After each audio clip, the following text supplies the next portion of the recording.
Programang ito ay rated SPG, striktong patnubay at gabay ng magulang ang kailangan. Ikakagulat nga ng lahat na buhay pa pala ang naging karelasyon ni Olga noon na ama ni Bubbles na si Marcelo. Ito ang makakasama ni Tanggol sa pagtakas sa kulungan.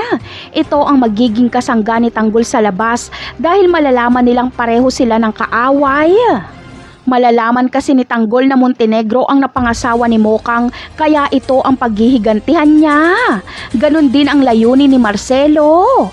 Maghihiganti siya sa mga Montenegro lalong-lalo na kay Olga dahil si Olga mismo ang bumaril sa kanya noon para mapatay siya. Kaya malalaman agad ni Tanggol ang tungkol sa mga Montenegro dahil ikikwento sa kanya ni Marcelo. Samantala, pati sila Edwin ay magiging kasangga na rin nila Tanggol. Pare-pareho kasi silang pugante, kaya magkikita-kita sila sa kalye habang hinahabol ng kapulisan. Dito ikikwento ni Tanggol kay Edwin na pinaslang si Mokang ng asawa nito, kaya ipaghihiganti ni Edwin si Mokang. Pareho na sila ng layunin nila Tanggol.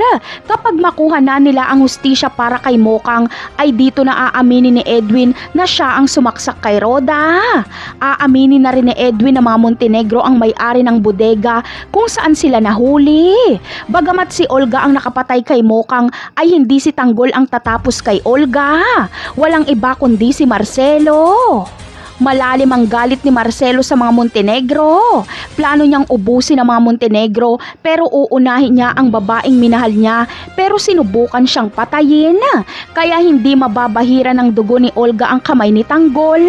Siguradong maganda ang mga susunod na mga eksena dahil lumiliit na ang mundo ng mga Montenegro lalong-lalo na ang impostor na si David. Napakarami pa nating dapat abangan sa mga susunod na episode. Paalam!